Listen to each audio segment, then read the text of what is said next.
like it or not.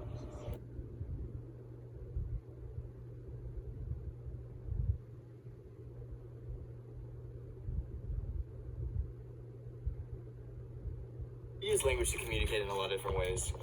One way is through the written language. As you can see by this, Ella Simon tweeted about her dog, which is very unfortunate.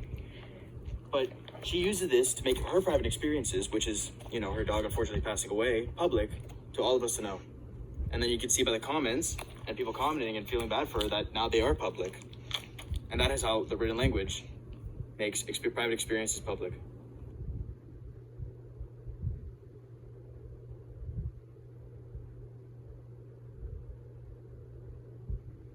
Did you hear about Moshe? No, what happened? He voted for Trump. He lied? I know! Could you...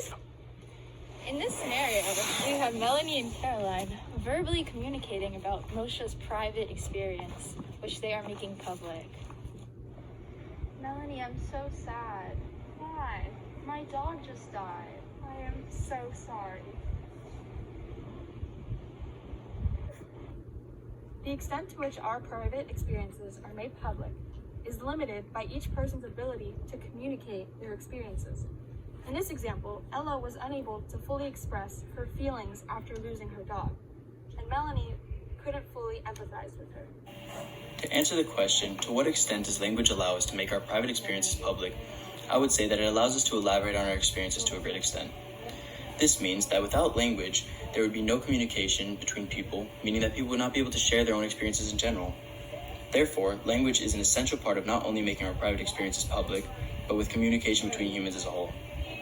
The example provided are examples of how different forms of language can be used to make our experiences public, such as the written language and the verbal language.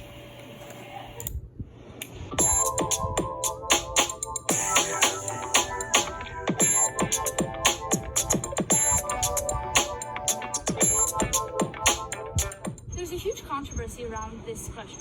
It's a derivative of the nature versus nurture debate. There are two sides of the argument: linguistic empiricism and linguistic nativism. Linguistic nativists believe in the innateness hypothesis, which states that we are born with linguistic knowledge. And the linguistic empiricists believe that we are not born with any linguistic knowledge and we only learn it through experience. To further detail the arguments that Dylan just outlined, linguistic nativists use three different theories to further their argument, and the main contributor to these theories is Noam Chomsky. So first, they believe in the innateness hypothesis, which is the overall theory that we are born with linguistic knowledge. Second, they believe in the LAD, which is the language acquisition device, which they believe is a part in our brain that is responsible for acquiring and understanding language. And lastly, they believe in the universal grammar theory, which states that all babies are born with a shared characteristic that allows them to understand language and certain aspects of grammar. But on the other hand, the linguistic empiricists completely disagree with all of these theories because there is no tangible evidence to prove it. And they just believe that all knowledge, including linguistic knowledge, is derived from sensation experience. We believe that everyone has this innate desire to communicate, but they are not born with linguistic knowledge. For instance, even back in the Paleolithic period, cavemen communicated, but they didn't have the linguistic knowledge of language. So every culture has this desire to communicate, but they don't have the same linguistic knowledge and therefore create their own experience-based language. To use a popular example about this girl named Jean. She was raised in complete isolation. When the police found her and rescued her, she began to experience the world. She noticed that she wanted to express her feelings and thoughts through language. However, she was incapable of doing it because she didn't know language. This proved that humans have a natural instinct to want to be able to communicate. However, they can't do it if they don't know a language. This linguistic knowledge which we possess, to a certain extent, is able to be used to either empower or marginalize certain power structures. Therefore, it is also possible to not challenge or reflect upon existing power structures.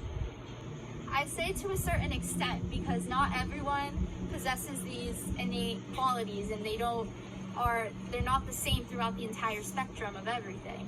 So the ability to marginalize or empower certain power structures throughout the world is necessarily innate, because everyone reflects their own ideas, everyone reflects their own opinions, everyone has their own ideals that are unique to them. In this sense, it's innate because it remains consistent throughout everything.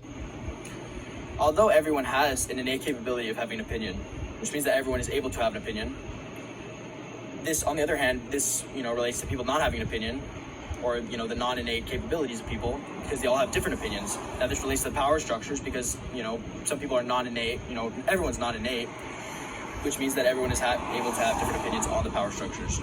Ultimately, we disagree with the fact that we are born with linguistic knowledge, but we do believe that we all share this innate desire to communicate with each other.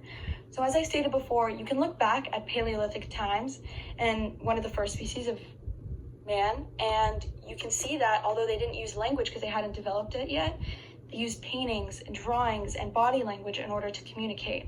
And so over time, we've obviously developed this complex family of languages, and that's because of the change in our environment. And so it all boils down to the fact that we are a social species, and we have an innate desire to communicate and cooperate with each other, and we need to in order to survive.